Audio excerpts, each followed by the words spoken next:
I believe enterprise software sales is the best tech career path as it optimizes for financial upside, workplace flexibility, meaning you can be fully remote and it's not a problem, and then finally work-life balance. You're not selling your soul to Wall Street or a corporation. You're almost an independent contractor that can have autonomy and flexibility and freedom in your role, which is absolutely qualities that I want. In today's video, I'm gonna outline the successful traits of an enterprise software sales rep. My goal is to become an enterprise software sales rep as fast as I possibly can. I've spent the first 3 years, 8 months of my career working in software sales. Started out as an SDR, made 45,000 cold calls, promoted to an account executive. I work mid-market accounts, meaning between like 50 million and $2 billion in revenue.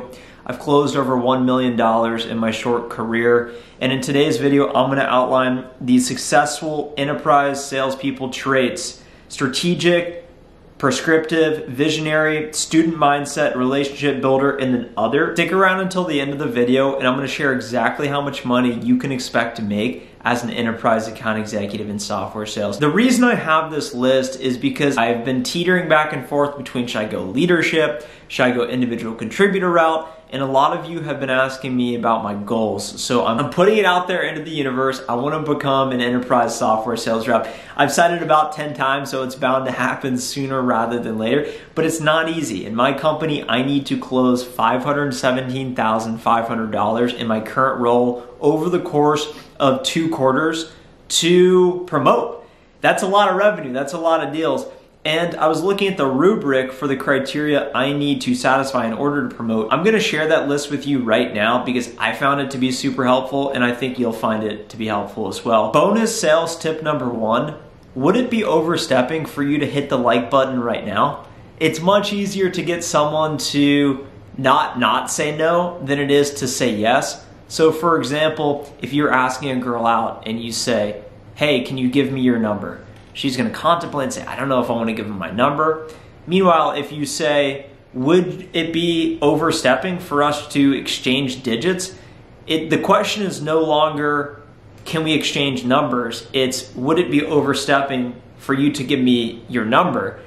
And it's a much easier ask. So in your prospecting, say, would it be overstepping for me to ask you for a brief introductory conversation? And it's no longer, oh, sales guy, brief introductory conversations. Would it be overstepping for us to actually do it? No, it wouldn't be overstepping. Okay, let's do it. Look, successful enterprise salespeople traits. Number 1, strategic. Now I'm gonna be reading off my phone because I wanna get all the words here.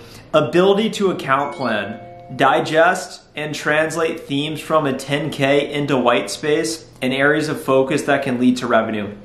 What this means is that as an enterprise account executive, you'll have between 10 to 20 accounts, meaning you're working with big companies, Amazon, Google, Microsoft, and you need to read their 10K, which is the annual or quarterly report, so that you understand what are the priorities of the company. One of the priorities is decrease customer churn.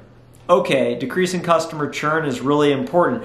How can I align my solutions expected value towards that outcome? So it starts with being really mindful of what might this company care about and how can I help them achieve what they're actually focused on. Continuing down on strategic, navigating internal ecosystem to leverage resources. A big part of software sales is technical, but it's also being great at sales, meaning you can communicate, you can align resources to what they want to do. So let's say you get on an initial discovery conversation and you figure out what they care about and you bring in a strategic resource to do your demo for you. You bring in a strategic resource to the next call that's an expert on this topic you're talking about. You are there to bring in information and then figure out how can you put the right people in the right situations at the right time to be successful. And that's what it means to navigate the internal ecosystem. Asking for help is really important. So for those of you early in your sales career, practice it right now. And if you don't know something, ask for help. And then later in your career, when you are asking for help because you need those resources to close deals, you'll be a step ahead because you will have already practiced asking for help. Number 3, navigating external organizations to facilitate stakeholder alignment. Navigating external organizations to set up stakeholder alignment. This is something I am practicing right now. This is incredibly difficult. What this means is you'll meet with an organization and you might think that they're a decision maker. You meet with the vice president of marketing, okay? And then you find out that the vice president of marketing reports up to the chief marketing officer, and they're the ones who actually make the decision. And in order to actually get the budget approval, the CMO, chief marketing officer, needs to then take it to the CFO, chief financial officer. But meanwhile, the CFO won't approve unless the director of communications also wants it as well. So have you aligned all of the relevant stakeholders? And that's what it means, is you figure out who in the organization cares about what, and then start to bring in and multi-thread all these people into your deal so that you, one, create more value, more buy-in, so you have a higher chance of actually winning the deal.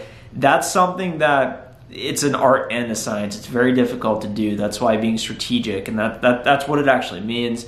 Finally, strategic account planning and execution. This is looking at your book of business and figuring out where should you spend your time. And then once you identify the white space, the areas for opportunity that you can see $1 million deal, then it's executing against it, getting stakeholder buy-in, bringing in the right resources, building value. That's what it means to be strategic.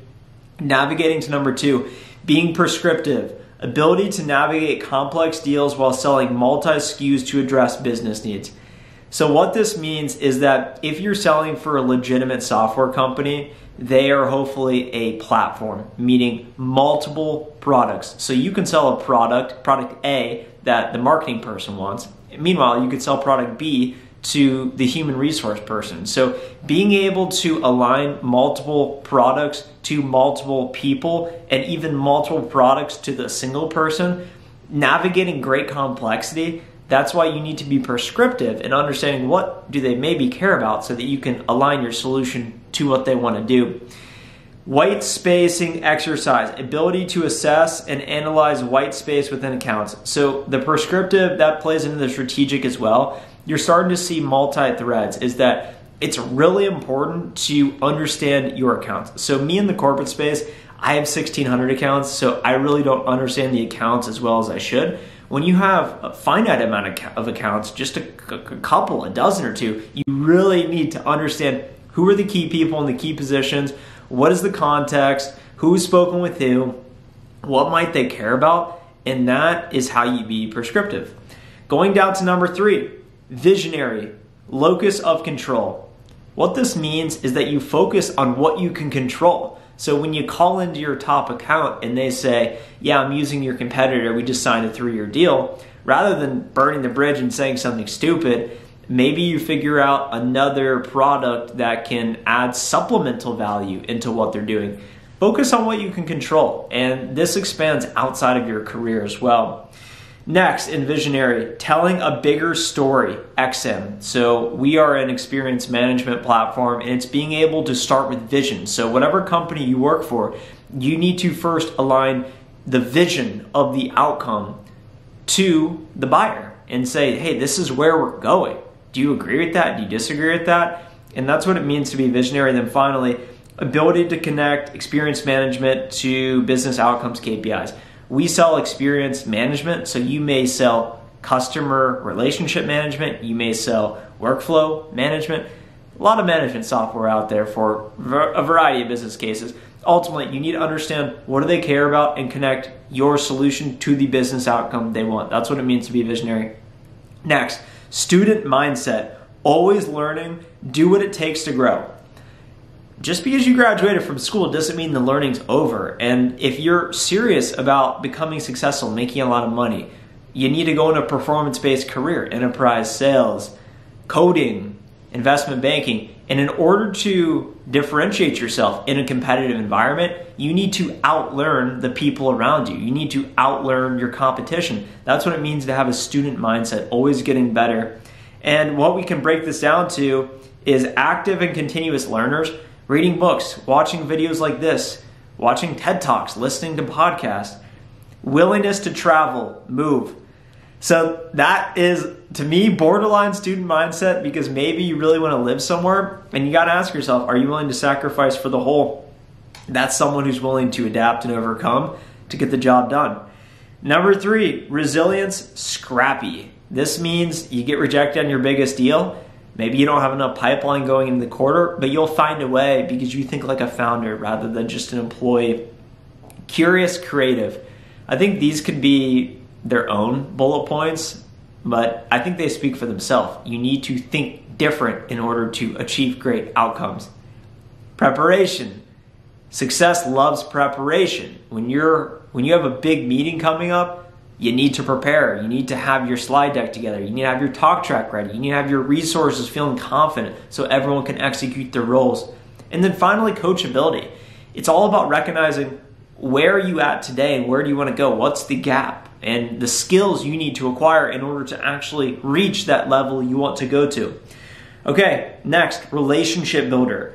Listens to, understand, not to respond. This is one of my principles that we just talked about in the recent sales principles video. Ability to quarterback an ecosystem team. That goes back to point number 1, being able to ask for help, leverage resources. Executive presence, ability to build key working relationships with C-suite. You think I got that? You think I got that? Maybe I need to shave a little bit. Maybe I need to get the hair going. And that's something I've practiced. I've spoken with CEOs before. They're no different than you and I. So go into the room confident that whatever you're saying is going to help them in their business and be more successful. Business acumen. Finally, that's the last one. Business acumen.